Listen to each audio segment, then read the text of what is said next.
Parents played favorites between me and my younger brother, so I purposefully didn't tell them about my wedding, and now they're facing public shame. So I, 27F, have a younger brother, Mike, 21M. He is the definition of a man-child and a mama's boy, always complaining, always expecting others to bow to him. Just, overall, an asshole. Ever since he was born, my parents fussed over him for everything. He's not special needs, or had a traumatic birth or anything of the sort. He was just born. And my parents completely discarded me. My mom, 50F, especially. She went from a loving mother to one of those boy moms that people make fun of on the internet. My father, 50M, still showed me love and support, but he's always been too much of a coward to stand up to my mother and let me win at least once. The only one who stood for me was my grandpa, 76M, who always called my parents out on their bullshit, and never liked my brother. I remind him of his late wife, my grandma, and we have a very special bond, but he lives on the other side of the country and I could never see him often. Mike knows our mom prefers him, and loves to shove it in my face. Because of this and his behavior, we've always been at odds. He's spoiled, a brat and an awful human. I can't remember how many times I ended up in trouble for things I did better than him or for things he framed me with. His only talent are his football skills. He won a scholarship to a nice college out of state. My parents didn't spend a dime on my education because apparently my fund had been used to cover expenses after a fire, just for me to discover years later that said money were given to Mike to buy a car and a house. It's at public university that I met Lucas. He was the first person I was really drawn to there. Of course I met new people who are now my dearest friends, and thanks to them and Lucas, who was my best friend for years before we got together, I managed to move out of my parents' house. Now both Lucas and I are well known in our fields and have very good salaries. Now, to the main issue. Lucas proposed to me a year ago. We're very private people, so we didn't post it on social media or anything, and when I told my parents they dismissed it with a "that's nice." I'm starting to think they downright didn't listen to me at all. We decided that we wanted a nice but simple ceremony and reception with our friends and relatives. Lucas convinced me to invite my parents and brother, but they never responded to the invite. And whenever I went to visit and began to talk about my wedding, without mentioning it was a wedding, my mom would always speak over me and about my brother's accomplishments and wild adventures. At one point I got fed up with it, and interrupted my mom to tell her that there was an event I was planning to organize, whose date was unmovable.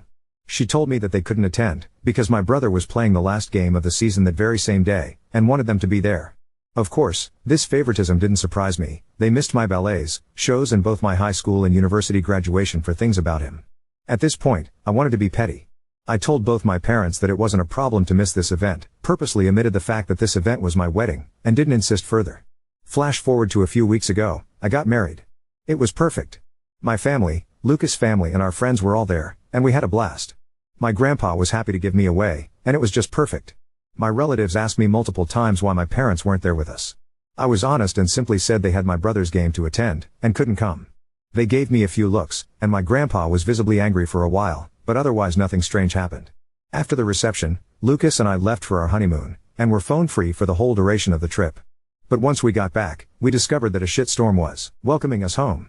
I turned my phone on, and was unable to even unlock it before a storm of notifications popped up. Most of them were from my mother and brother. Mike called me all sorts of nasty names and insulted me because, apparently, one of my paternal aunts posted the photos of the wedding on Facebook, and captioned it with a very obvious dig at my parents, especially my mom, for missing the wedding. The post apparently went viral in my parents' community, and they've been publicly shamed for their mistreatment of me. It also turns out that my grandpa personally visited my parents to go on a tirade to shame my father, his son, to the point of tears. And this seemed to be my father's breaking point, because he was so distraught for missing his only daughter's wedding and for his father's disapproval, that he finally rebelled against my mom and is threatening divorce unless she makes it up to me. I think that's the reason why my mom has been spamming my phone with messages, at first insulting and threatening and then downright pitiful, full of begging and pity parties. Now I'm at home with my husband, deciding how to approach the situation. Most of my relatives, even those I didn't invite to the wedding, reached out to apologize for what I went through and to claim they had no idea this was happening at home. Can't blame any of my relatives, they all live with my grandpa on the other side of the country or in another state, but my mom's sisters and friends are belittling me for not telling my mom about the wedding, because now she's inconsolable at the thought of having missed my wedding. Personally, I think she just claims that to save face, but I'm not sure. The latest messages from my father and mother seem extremely saddened and hurt for missing my wedding. Now my family is divided on three fronts, the majority who is sticking by my side, my maternal aunts shaming me for hurting my mom's feelings, and my maternal grandparents who are adamant that I forgive my mom in light of her atonement. My best friends are telling me not to listen to them. So, Reddit, Ida? Edit, thank you so much for the feedback and love. It's overwhelming. I'm going to address the popular questions here. 1. I did inform my parents about my wedding. I sent traditional on-paper invites to all my guests, and was notified that all invites had reached their addressees. I did not receive any answer from my parents and Mike, a few very distant relatives, and some people on Lucas' side. I did reach out to all of them through message to double check, and those who hadn't replied told me they couldn't come. I asked my parents and brother via text, but they didn't respond. I was left on read. Knowing them and given all the things I had to plan, I didn't bother insisting. 2. I didn't repeat the date of my wedding because I had already been told there was my brother's game. Plus, every time I insisted on highlighting my celebrations to get an answer, I was always told that it wasn't that important and to not be pissy and a bother. Because some things were simply more important than me. At this point I think it's fair for me to not insist anymore. It's not worth the effort. 3. I didn't keep my wedding a secret. I avoided telling my parents that it was my wedding to see if they would be interested in the slightest, but surprise surprise, they weren't. Despite this, I did openly talk about my wedding with my aunts and uncles.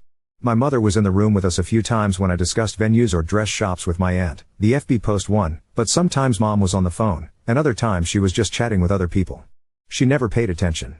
When I talked about it during reunions, she smiled and said that's great, dear, and then would change the subject. Radio silence on Dad and Mike. 4.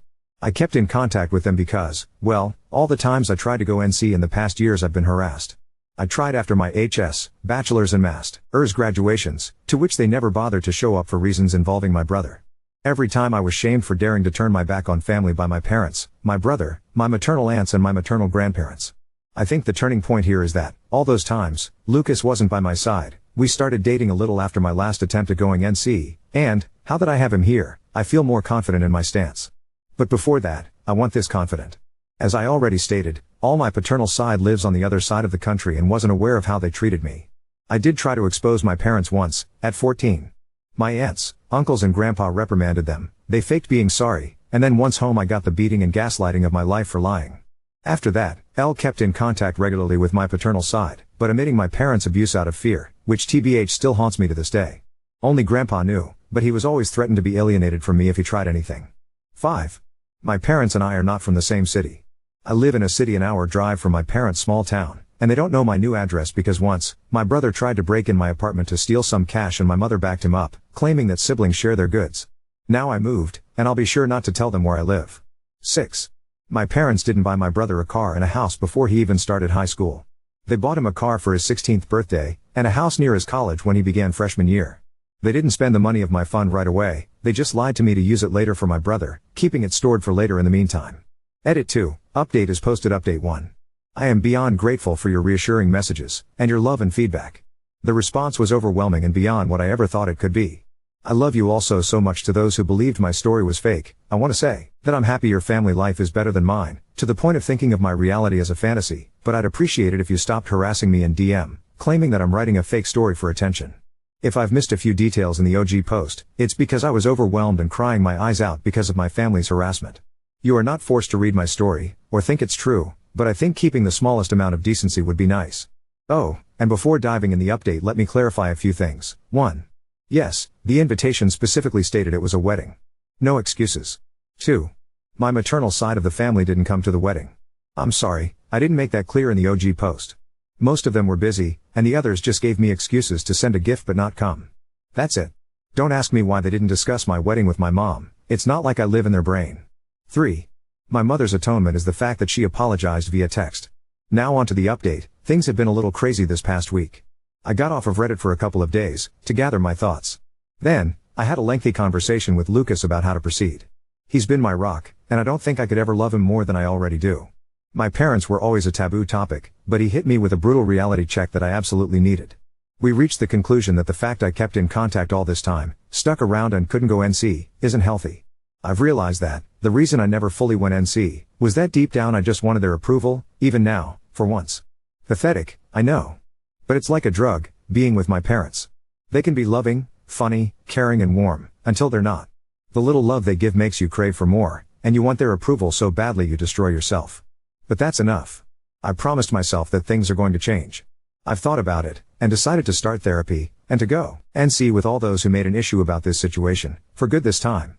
After the days dedicated on reflecting on how I feel, I ended up messaging my father to tell him that, if he wanted to talk, I would meet him, Mom and Mike in a neutral location the following day. He immediately replied and agreed, and we met at the park. My father's sisters and brother accompanied us for damage control. My father looked distraught and as if he had been crying for a while. My mom looked the same, but I think it was more out of anger and embarrassment. My brother looked annoyed. I told the three of them about how their behavior and preference in regards of my brother always hurt me, and that their abusive behavior made me realize that I didn't want contact with any of them again after that meeting. My mother tried to cut me off multiple times, but my aunt, the one who posted on FB, shut her up every single time. When I asked them why would they treat me this way, they didn't know what to say. My father kept crying and apologizing without giving me an answer, and my uncle reprimanded him for it. My mother seemed as if she was asking herself that for the first time, but well, in the end she just said that she simply disliked me. Plain and simple. And my brother? He just liked the attention and making me miserable as some kind of sport. I went on with my questions. When I asked why they never responded to my invite, they claimed to have never received one. I showed them the texts, but they denied receiving them. And well, it turns out that they hadn't, in fact, received my wedding invitation. When it arrived to their house, they weren't there. The only one in the house was my brother, who had come visiting for the weekend. He saw the invite and, as many of you guessed, ripped it up and trashed it. And then, when I texted my parents, he deleted the messages. Wasn't hard to do. According to him, they kept my chat archived and didn't get the notification. So, my parents never actually got a formal invitation. I was just distraught. I asked Mike why would he do that, and he just shrugged, and claimed that it wasn't as important as the stuff they had in program anyway. I had to stop Lucas from punching him in the face. Strangely enough, my parents were upset, and started reprimanding him. He actually began to throw a tantrum and cry crocodile tears, and I must admit that I was kind of satisfied. But then my mom claimed that all was resolved, there was no need to fuss over a misunderstanding, and it was time for me to clear their name. That set me off, and I interrupted her, telling her that they weren't forgiven at all, that just because Mike trashed the invite, it didn't mean it automatically canceled all their neglect out. Plus, all that time it was still very obvious that I was having a wedding, and they should have asked about it. You want to know my mother's response? She said something along the lines of I did hear you talking about a wedding of yours, but I just thought you were being delusional, and seeking my attention with exaggerated scenarios. She was convinced Lucas didn't actually like me, nor would ever marry me. When I tell you I was about to trash her face, do you believe me? Another thing came up. It turns out that my brother didn't have a football game to go to at all. My parents used the fact that my husband, friends and I know little to nothing about football, we prefer soccer, and the fact I stopped asking about it when Mike would mock me during his time in high school, to make up a story to avoid my event.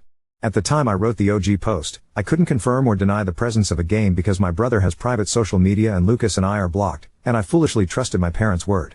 But no. You want to know where they went with that man-child? They went to Disneyland, because Mike wanted to go. They used the football story to cover for my brother's 100th tantrum holiday, and apparently THA did it multiple times in the past months. At that point I was just completely burnt out and overwhelmed by this amount of information. The fact that I had been fooled this badly, that I was so gullible, genuinely made my blood boil, and I snapped.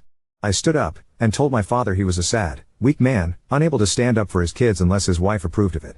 I told my brother he was a little dipshit, a poor excuse of a man that will not accomplish anything in his life and that he'll always live like the leech he is, baby to the point of uselessness. And to my mom, I told her that she was the worst narcissist, pathetic, little woman on the earth, that she didn't even deserve to be addressed and judged, for her irrelevance. That not even God could help her out because she is just too rotten. Harsh, I know. My mother shot up from her seat to scream at me halfway through my rant to her, but I was just too mad. I shouted at her to shut the fuck up and sit down, and listen for once. She got so mad, it felt like steam was coming out of her ears.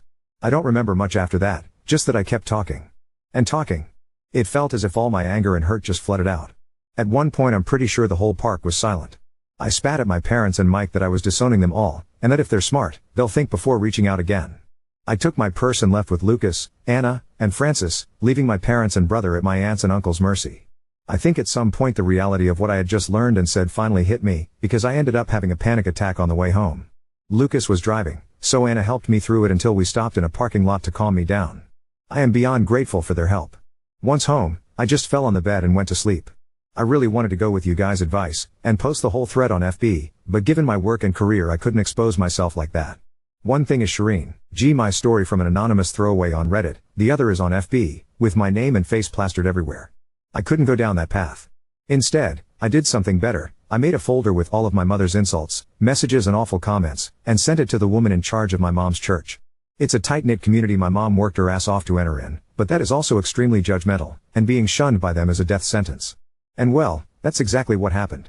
Just like clockwork, the scandal spread like wildfire, going out of the church and reaching the rest of the small town. You can imagine what this means for my mother and father. Because of my little spill, I did find other messages from my maternal side of the family, belittling me even more for upsetting their sister or daughter and insulting her.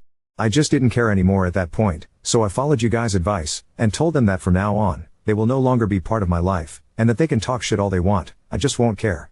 Instead, they should be grateful I don't send their nasty texts to their employers and spouses. I blocked every single one of them, grandparents included, on everything. I did find a lengthy message from my father. He apologized for not being strong enough to face my mother, agreed that what I said was true, and couldn't believe that he had lost so much of my life because of her. He told me he is going to divorce her no matter what my decision will be, because he is tired of being controlled. He would like a relationship with me to make up for all the years that passed. I did reply to him, to tell him that as of now I really don't want to see him or forgive him. He has replied that he'll try his best to win me back, and that he loves me. I replied back that, as of now, I find that hard to believe, and then blocked him too. Frankly, his slimy way of trying to have an out from this situation by throwing my mother under the bus is pathetic. At least, she was hateful and owned up to it. He is only able to blame others for his choices. I don't want to surround myself with people like that. My mother and brother are blocked similarly to my maternal side. Mike wrote other messages to taunt and insult me, and I just blocked him. My mom threw herself a pity party for being shunned by her community and for her marriage going into shambles, and I just replied good riddance before blocking her too. As for my grandpa, he has decided to stay with us for a while, to stick by my side. He really is the best, and has read some of your comments. He isn't going to admit that he's flattered by them. Since then a few days have passed, and all has been quiet. Lucas is spoiling me rotten, and I'm starting therapy soon.